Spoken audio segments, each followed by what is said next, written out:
अस्सलाम वालेकुम, welcome to agenda CSS. आज की वीडियो में हम बात करेंगे national branding variables for Pakistan. पिछली वीडियोस में आपने देखा कि पाकिस्तान का इमेज कैसा है और नेशनल ब्रांडिंग क्या होती है। अगर आपने नहीं देखी तो आपको ऊपर आई के बटन में लिंक मिल जाएगा, आप जाकर देख सकते हैं।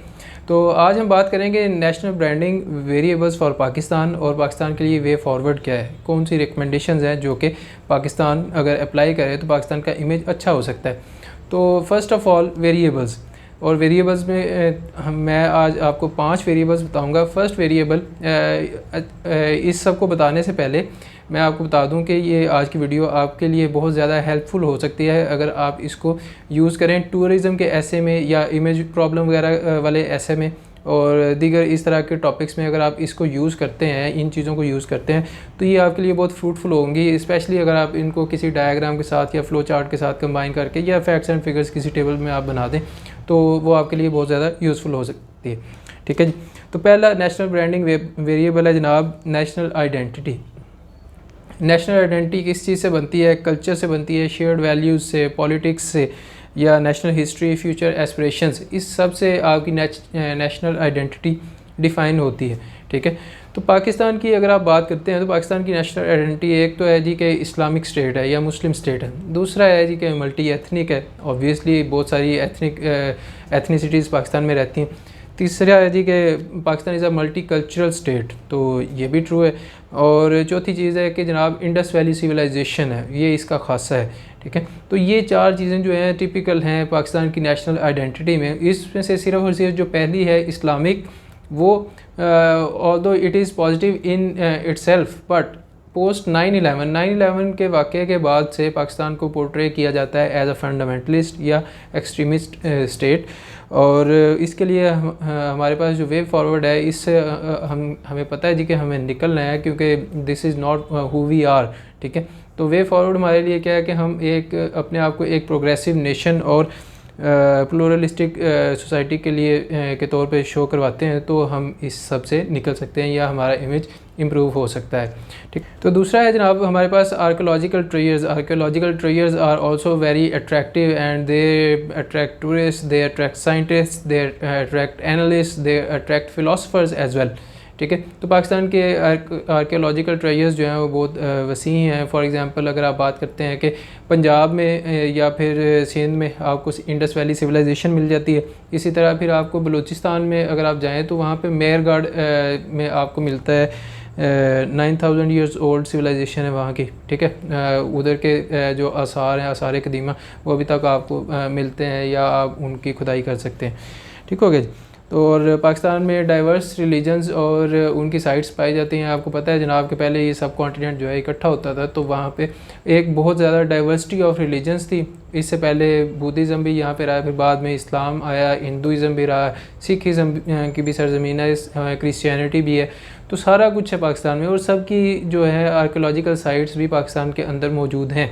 तो इस वजह से पाकिस्तान बहुत ज़्यादा इम्पॉर्टेंट है due to its archaeological heritage. ठीक है। तो पाकिस्तान को जनाब क्या करना चाहिए? डॉक्यूमेंट्रीज़ बनानी चाहिए इंपॉर्टेंट साइट्स पे, लेकिन मसला ये है कि जनाब वो सारी जो साइट्स हैं ना, या आर्कियोलॉजिकल साइट्स है या फिर जो चीज़ें हम डिस्कवर कर भी चुके हैं वो कोई अच्छी कंडीशन में नहीं है, तो उनके अंदर हमें मेंटेनेंस की ज़रूरत है और उनकी प्रॉपर प्रोजेक्शन की ज़रूरत है। ठीक हो गया जी। अगली बात पे आते हैं जनाब टूरिज़म पे, कि टूरिज़म पाकिस्तान के लिए बहुत ज़्यादा इंपॉर्टेंट है और ये भी पाकिस्तान का एक नेशनल ब्रांड या नेशन ब्रांड बन सकता है। किस वजह से? क्योंकि पाकिस्तान में हर तरह की टूरिज़म पाई जाती है, चाहे वो रिलीजियस टूरिज़म है जी, बहुत सारे रिलीजन्स इधर थे और उनकी रिलीजियस साइट्स पाई जाती हैं। अगर आप इको टूरिज़म की बात करते हैं, यानी कि इन्वायरमेंटल टूरिज़म या फिर natural beauty of a region, तो वो भी पाकिस्तान में बहुत ज़्यादा है, नॉर्दर्न एरियाज़ में बहुत ज़्यादा है। इसी तरह और भी कल्चरल साइट्स भी हैं या कल्चरल फेस्टिवल्स होते हैं, आगे हम इन्हीं चीज़ों को डिस्कस करेंगे। तो पीटीडीसी यानी कि पाकिस्तान टूरिज़म डेवलपमेंट कॉरपोरेशन ने तकरीबन 480 साइट्स आइडेंटिफाई की थी फॉर इनबाउंड टूरिज़म के। जनाब इन साइट्स को हम प्रमोट कर सकते हैं फॉर टूरिज़म, और इससे पाकिस्तान को बहुत ज़्यादा फ़ायदा होगा और पाकिस्तान का एक बहुत ज़्यादा पॉजिटिव इमेज भी जाएगा और पाकिस्तान फ़ॉरेन एक्सचेंज रिजर्व्स भी इससे हासिल कर सकता है। ठीक है जी। ब्रांड पाकिस्तान ये एक प्रोजेक्ट है जनाब, 10 साला प्रोजेक्ट है, 2021 से 2030 तक चलेगा। इमरान खान साहब की हुकूमत में ये स्टार्ट किया गया था।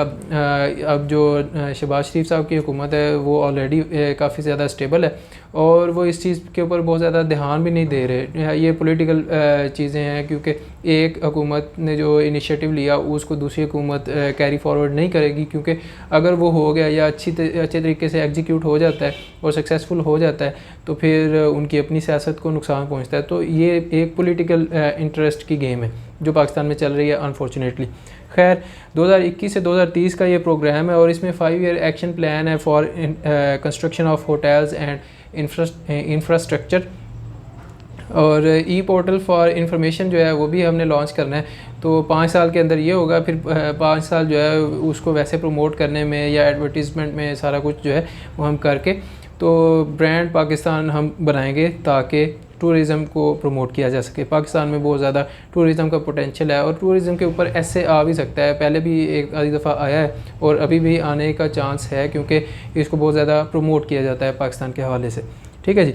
पाकिस्तान में बहुत सारे कल्चरल फेस्टिवल्स भी होते हैं, जैसे सीबी मेला है, जैसे शंदूर पोलो फेस्टिवल है, थल जीप रैली है या सिल्क रूट फेस्टिवल है, ये सारा कुछ पाकिस्तान में है। इसी तरह पाकिस्तान में बहुत ज़्यादा ऊंचे पहाड़ भी पाए जाते हैं। 14 out of the 14 highest peaks in the world 5 are in Pakistan. तो इससे आप अंदाज़ा लगा सकते हैं कि ये एक बहुत बड़ी अट्रैक्शन है माउंटेनियर्स के लिए भी। ठीक है जी। और टूरिज़म जो है पाकिस्तान में इम्प्रूव हो रही है। अगर आप बात करते हैं तो रॉयल फैमिली का विज़िट था जनाब 2021 में, जिसमें प्रिंस विलियम और केट मिडल्टन आए थे 2019 में अक्टूबर में। और ई वीज़ा पोर्टल जो है वो भी हमने लॉन्च किया है 175 कंट्रीज़ के लिए। आप ऑनलाइन वीज़ा अप्लाई करके तो पाकिस्तान आ सकते हैं। इसी तरह visa on arrival facility Pakistan ने दी है 50 कंट्रीज़ के लिए कि वो आए, इधर आके वीज़ा लेके पाकिस्तान को विज़िट कर सकते हैं। ये सारा कुछ हम टूरिज़म को प्रमोट करने के लिए कर रहे हैं। और यूज़र फ्रेंडली वेबसाइट्स हमने बनाई, करतारपुर कॉरिडोर खोला और रिवाइवल ऑफ क्रिकेट जो है, ये सारा कुछ शो करता है कि टूरिज़म जो है बहुत ज़्यादा इम्प्रूव हो रही है पाकिस्तान में और इसका बहुत ज़्यादा पोटेंशियल है। पाकिस्तान को इसके ऊपर काम करना चाहिए।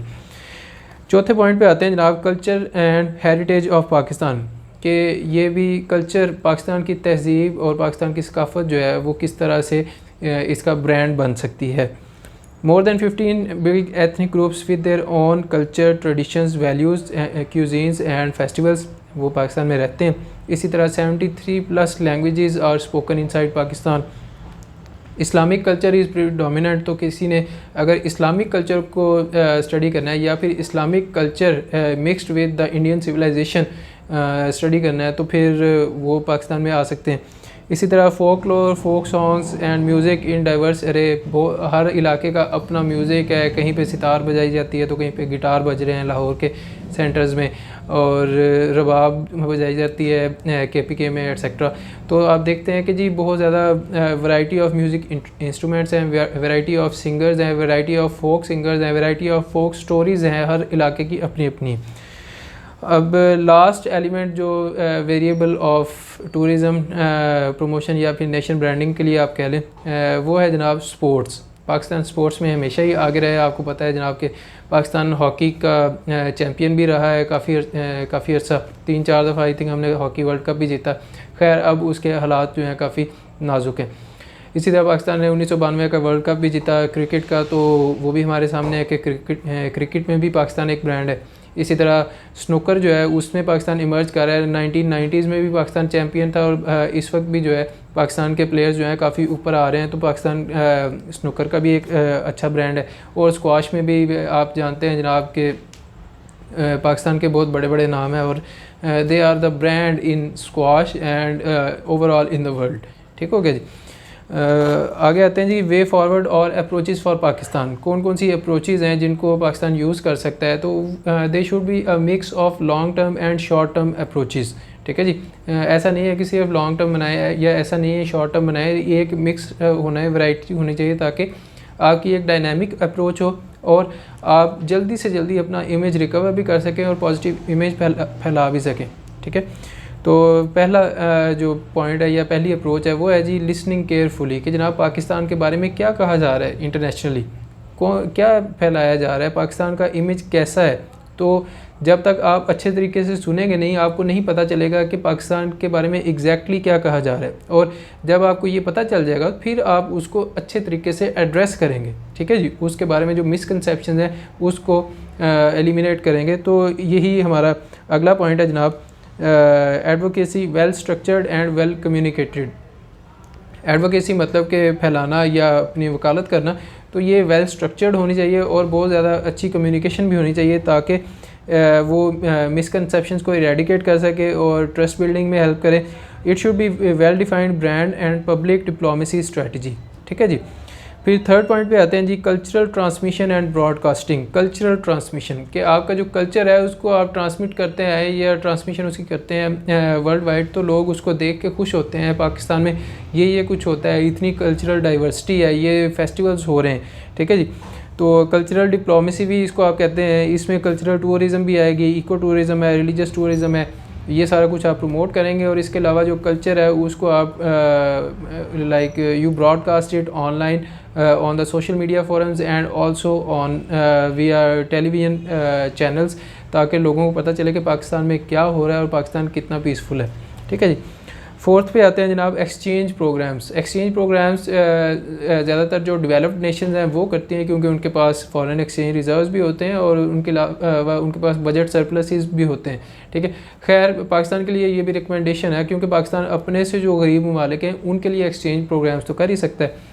तो एक्सचेंज प्रोग्राम्स में जो स्टूडेंट्स आते हैं या साइंटिस्ट आते हैं, थिंकर्स आते हैं, एक्टिविस्ट आते हैं या स्पोर्ट्समैन आते हैं, व्हाट्सएवर, तो वो पाकिस्तान में आएंगे, पाकिस्तान को देखेंगे और पाकिस्तान को अपनी आंखों से देख के खुद इस पे यकीन करके वो अपनी पब्लिक को बताएंगे कि पाकिस्तान जैसा हमें बताया गया है, जैसा हमें पढ़ाया गया है या जैसा प्रोपेगेंडा करके हमें दिखाया गया है वैसा बिल्कुल नहीं है। पाकिस्तान इज़ मच डिफरेंट, ठीक है। तो ये एक बड़ी पॉजिटिव चीज़ है। एक्सचेंज प्रोग्राम्स भी पाकिस्तान को करने चाहिए या उनको अरेंज करना चाहिए। Last but not the least, use of media for international broadcasting. Media को यूज़ करके आप इंटरनेशनल ब्रॉडकास्टिंग करते हैं, तो इसको आप कहते हैं जी डिजिटल डिप्लोमेसी। आपने देखा है कि जनाब हर गवर्नमेंट जो है, हर मुल्क की गवर्नमेंट के सोशल मीडिया हैंडल्स हैं, ट्विटर पे हैं, फेसबुक पे हैं, इंस्टाग्राम वगैरह पे, ठीक है। तो वो बेसिकली क्या है, they are the tools for digital democracy, digital diplomacy. अपना इमेज जो है वो बाहर पोर्ट्रे करते हैं, अपना नैरेटिव जो है बाहर पोर्ट्रे करते हैं, ताकि एक फेवरेबल या एक डिज़ायर्ड इमेज जो है वो पोर्ट्रे किया जा सके दूसरी दुनिया को या फिर ग्लोबल पब्लिक को, ठीक है। तो ये थी अप्रोचेज़ जो पाकिस्तान यूज़ कर सकता है अपना इमेज बेहतर करने के लिए। उम्मीद है आपको पसंद आई होगी और I will see you in the next video. Take care, अल्लाह हाफिज़।